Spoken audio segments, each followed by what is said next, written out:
मियाँ साहब, कल हमने एक स्टोरी महताब हैदर साहब ने की थी कि हमने एक बहुत महंगा कर्जा उठाया है स्टैंडर्ड चार्टर से, और उसने दो दरखास्तें थी हमारी, एक उसने रिजेक्ट कर दी और 600 मिलियन दे दिया।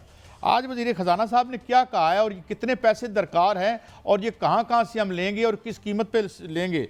मियाँ साहब, कल सब दो बड़ी खबरें हैं, एक तो अच्छी खबर है और दूसरी तशवीशनाक खबर है। तशवीशनाक खबर मैं पहले आपको बता दूं कि आज वज़ीर ख़जाना ने आज एक कायमा कमेटी का इजलास हुआ कौमी असम्बली का, वो इन कैमरा था, उसमें ब्रीफिंग दी गई और ज़राए कहते हैं वहाँ जो मौजूद थे उन्होंने बताया कि वज़ीर ख़जाना ने बताया कि $7 अरब का IMF के साथ जो प्रोग्राम है वो शुरू होने जा रहा है, लेकिन पाकिस्तान की ज़रूरत $12 बिलियन है और 12 अरब रुपया जो है वो कहाँ से पूरा होगा? 5 अरब रुपया जो है वो कमर्शियल बैंकों से लोन लिया जाएगा और वो हाई शरह सूद पर होगा। इससे पहले स्टैंडर्ड चार्टर्ड बैंक से कई साहब 11% शरह सूद पर जो है वो लोन लिया जा चुका है। अब जो कमर्शियल बैंकों से मज़ीद $5 अरब का लोन है वो हाई शरह सूद पर होगा। वो हो सकता है 11% से भी ज़्यादा का हो, यानी वो 12% पे हो सकता है, 13 पे हो सकता है, क्योंकि जो कमर्शियल बैंक हैं वो अपने हिसाब से कर्जा जो है वो देंगे, शरह सूद अपने हिसाब से रखेंगे। और अगर ये हो जाता है तो आपने देखा कि पहले जो चाइनीज़ कमर्शियल बैंकों का लोन है जिस पर हमने चाइना के तरले कर रहे हैं कि वो रोल ओवर हो जाए, लेकिन चाइनीज़ हुकूमत ये कह रही है कि कमर्शियल बैंक है, कमर्शियल बैंकों पर दबाव नहीं डाला जा सकता, इसलिए वो रोल ओवर होना जो है वो ज़रूरी नहीं है कि रोल ओवर हों। तो यही वजह है कि अगर हम ये ले लेते हैं लोन तो फिर इसका खमियाजा जो है वो मुझे, आपको, अवाम को भुगतना पड़ेगा। वो बिजली की कीमतों की सूरत में होगा, वो महंगाई की सूरत में होगा, और फिर वो अगली जो गवर्नमेंट आएगी वो ये कहेगी कि हाई शरह सूद पर लिया था, उसका हम कर्ज अदा कर रहे हैं, इसलिए महंगाई जो है वो बढ़ रही है और इसको हम सिंगल डिजिट पे ले आएंगे। फिर वो सिंगल डिजिट पे आएगा, फिर कोई और कर्जा ले लेगा, ये तो होगा। दूसरी जो खुशखबरी है वो भी है, क्योंकि सऊदी इन्वेस्टमेंट जो है, सऊदी अरब की वो बहुत बड़ी इन्वेस्टमेंट पाकिस्तान में होने जा रही है, SIFC के प्लेटफॉर्म पे होने जा रही है, वो रेकोडेक में होने जा रही है, वो पेट्रोलियम सेक्टर में सरमायाकारी होगी, वो एग्रीकल्चर में होगी। लेकिन सऊदी अरब हो, रशिया हो या चीन हो, उनका एक ही जो है वो पाकिस्तान के लिए मुतालबा है कि यहाँ के हालात बेहतर करें, इस्तेहकाम लाएँ। सियासी इस्तेहकाम भी होना चाहिए, सिक्योरिटी का इस्तेहकाम भी होना चाहिए, क्योंकि जिन इलाकों में इन्वेस्टमेंट होनी है, जाके ग्वादर में या वहाँ रिकोडेक में या पेट्रोलियम सेक्टर में, वो जी पट्टी वही बनती है, तो उन इलाकों में जो है वो बेहतर हालात होने साहब ये तो ठीक हुआ। अगला लेकिन ये फरमाइए, ये देखें, ये DFI के हवाले से मेरी बड़ी रिजर्वेशंस होती हैं। यहाँ पे सैंडिक में जिस तरह से इन्वेस्टमेंट हुई वो भी हमने देखी, लेकिन ये फरमाइए कि ये आप कह रहे थे कि ये हमें ये अंदाज़न कितना है इसका हुजम कितना होगा जो आ रही है इन्वेस्टमेंट? देखिए काज साहब, $10 अरब तक तो सऊदी इन्वेस्टमेंट है, अगर वो आती है तो $10 अरब तक होगी और आइंदा माह जो है वो ये खुशखबरी सामने आ सकती है। रशिया से जो हमारे यहाँ सरमायाकारी आएगी वो मुख्तलिफ शोबों में आएगी और उस हवाले से नायब वज़ीर आज़म रूस जो हैं वो इस वक्त मौजूद हैं। मुमकिन है कि आइंदा हफ्ते उनका कोई बड़ा ओहदा जो है वो पाकिस्तान का दौरा करे, और चीन के जो वज़ीर आज़म आ रहे हैं वो भी पाकिस्तान आ रहे हैं, वो भी इन्वेस्टमेंट करेंगे और CPEC 2 जो है उसको आगे लेके चलेंगे। लेकिन जो सबसे ज़्यादा इन्वेस्टमेंट है वो सऊदी अरब की है, और सऊदी अरब जो है वो 3। अच्छा, थोड़ा सा मैं सियासत को टच करते हैं जाते जाते प्रोग्राम के आखिर में। रमेश कुमार साहब, आप जानते हैं कि हमेशा हवा का रुख देख कर चलते हैं, बड़े ज़ीर सियासतदान हैं। वो कह रहे हैं अगले 5-10 दिन में कुछ बड़ा होने जा रहा है, वो पीपल्स पार्टी 15 दिन की बात कर रहे हैं। तो ये क्या ये आपकी उस बात से बात जुड़ी हुई है जो आप कह रहे थे, जो हवा में चल रही हैं बातें निगरान से? देखिए काज साहब, ये बातें हवा की नहीं है, ये बातें ज़रूर हैं, क्योंकि बात उस वक्त होती है जब कुछ ना कुछ हो, धुआं उस वक्त निकलता है जब कहीं आग लगी हो, कोई ना कोई खिचड़ी ज़रूर पकी है। हमने इससे पहले भी ये बात की है काज साहब कि कोई खिचड़ा या खिचड़ी पकी हुई है या पक रही है, क्योंकि बात एक नहीं हो रही, एक शोबा नहीं कर रहा, जर्नलिस्ट बात नहीं कर रहे, ये तमाम शोबों के लोग जो हैं वो ये बात हो रही है कि कुछ होने वाला है।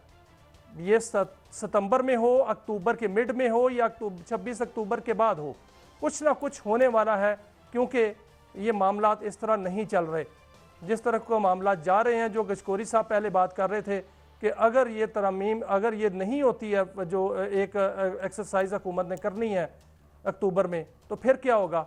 फिर यही होगा कि ये शायद हुकूमत ना रहे। और वो कोई तब्दीलियां आ जाएं। अच्छा, बात सीनियर जर्नलिस्ट ये कह रहे हैं मियां साहब कि अगर ये तरमीम हो भी गई, सुप्रीम कोर्ट और पार्लिमान की लड़ाई वो तो खुल के सामने आ गई स्पीकर साहब के खत के साथ ही।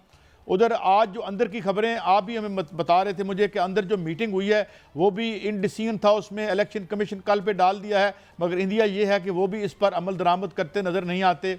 उधर से खान साहब ने जो है ऑर्डर कर दिया है कि निकलें और सारे जो है यानी गिरफ्तारियां होती हैं, गिरफ्तारियां हों, तो ये एक अजीब सी खिचड़ाई मुझे आपने आज नई इस्तलाह दी है। ये तीन तरफ से जो काम आ रहा है इसमें से कुछ ना कुछ तो निकलेगा मियां साहब। काजी साहब देखिए, आज बानी पीटीआई ने कहा है, अली मीन गंडापुर को पैगाम दिया है कि हुकूमत जाती है तो जाए। ये एक बहुत बड़ी बात है। अगर ये बात है तो फिर आप देख रहे हैं कि अगर ये सब कुछ होता है, पार्लिमान और जो सुप्रीम कोर्ट है वो आमने सामने आ जाती है, जो कि आ रही है। आज जो खत लिखा है स्पीकर ने उससे वाज़ेह नजर आ रहा है कि अब इलेक्शन कमीशन क्या करेगा। इलेक्शन कमीशन अगर पार्लिमान की नहीं मानेगा तो तौहीन पार्लियामेंट होगा, अगर वो उसकी नहीं मान रहा, जो कि नहीं मान रहा, तो फिर तौहीन अदालत होगा। अब इलेक्शन कमीशन ने कोई एक फैसला करना है और नजर आ रहा है कि इलेक्शन कमीशन पार्लियामान के साथ जाएगा। अगर वो पार्लियामान के साथ जाएगा तो दूसरी जानिब जो लड़ाई होगी और जो फैसला आना है काजी साहब, सबसे बड़ा बात यह है कि जो तफसीली फैसला आना है, अगर उसमें कोई बड़ी संगीन बात लिख दी गई और उसमें लिख दिया गया कि फलां आइन की खिलाफ वर्जी हुई है, तो फिर क्या होगा? उसके नताइज नहीं होंगे, उसके बड़े दूररस नताइज होंगे। मियां साहब, कल हमने एक स्टोरी महताब हैदर साहब ने की थी कि हमने एक बहुत महंगा कर्जा उठाया है स्टैंडर्ड चार्टर से, और उसने दो दरखास्तें थी हमारी, एक उसने रिजेक्ट कर दी और 600 मिलियन दे दिया। आज वज़ीर ख़जाना साहब ने क्या कहा है और कितने पैसे दरकार हैं और ये कहाँ से हम लेंगे और किस कीमत पे लेंगे? मियां साहब काजी साहब, दो बड़ी खबरें हैं। एक तो अच्छी खबर है और दूसरी तशवीशनाक खबर है। तशवीशनाक खबर मैं पहले आपको बता दूं कि आज वज़ीर ख़जाना ने आज एक कायमा कमेटी का इजलास हुआ कौमी असम्बली का, वो इन कैमरा था, उसमें ब्रीफिंग दी गई और ज़राए कहते हैं वहाँ जो मौजूद थे उन्होंने बताया कि वज़ीर ख़जाना ने बताया कि $7 अरब का IMF के साथ जो प्रोग्राम है वो शुरू होने जा रहा है, लेकिन पाकिस्तान की ज़रूरत $12 बिलियन है और 12 अरब रुपया जो है वो कहाँ से पूरा होगा? 5 अरब रुपया जो है वो कमर्शियल बैंकों से लोन लिया जाएगा और वो हाई शरह सूद पर होगा। इससे पहले स्टैंडर्ड चार्टर्ड बैंक से काजी साहब 11% शरह सूद पर जो है वो लोन लिया जा चुका है। अब जो कमर्शियल बैंकों से मज़ीद $5 अरब का लोन है वो हाई शरह सूद पर होगा। वो हो सकता है 11% से भी ज़्यादा का हो, यानी वो 12% पे हो सकता है, 13 पे हो सकता है, क्योंकि जो कमर्शियल बैंक हैं वो अपने हिसाब से कर्जा जो है वो देंगे, शरह सूद अपने हिसाब से रखेंगे। और अगर ये हो जाता है तो आपने देखा कि पहले जो चाइनीज़ कमर्शियल बैंकों का लोन है, जिस पर हमने चाइना के तरले कर रहे हैं कि वो रोल ओवर हो जाए, लेकिन चाइनीज़ हुकूमत ये कह रही है कि कमर्शियल बैंक है, कमर्शियल बैंकों पर दबाव नहीं डाला जा सकता, इसलिए वो रोल ओवर होना जो है वो ज़रूरी नहीं है कि रोल ओवर हों। तो यही वजह है कि अगर हम ये ले लेते हैं लोन तो फिर इसका खमियाजा जो है वो मुझे, आपको, आवाम को भुगतना पड़ेगा। वो बिजली की कीमतों की सूरत में होगा, वो महंगाई की सूरत में होगा, और फिर वो अगली जो गवर्नमेंट आएगी वो ये कहेगी कि हाई शरह सूद पर लिया था, उसका हम कर्ज अदा कर रहे हैं, इसलिए महंगाई जो है वो बढ़ रही है और इसको हम सिंगल डिजिट पे ले आएंगे। फिर वो सिंगल डिजिट पे आएगा, फिर कोई और कर्जा ले लेगा, ये तो होगा। दूसरी जो खुशखबरी है वो भी है, क्योंकि सऊदी इन्वेस्टमेंट जो है, सऊदी अरब की वो बहुत बड़ी इन्वेस्टमेंट पाकिस्तान में होने जा रही है। SIFC के प्लेटफॉर्म पे होने जा रही है, वो रेकोडेक में होने जा रही है, वो पेट्रोलियम सेक्टर में सरमायाकारी होगी, वो एग्रीकल्चर में होगी। लेकिन सऊदी अरब हो, रशिया हो या चीन हो, उनका एक ही जो है वो पाकिस्तान के लिए मुतालबा है कि यहाँ के हालात बेहतर करें, इस्तेहकाम लाएँ। सियासी इस्तेहकाम भी होना चाहिए, सिक्योरिटी का इस्तेहकाम भी होना चाहिए।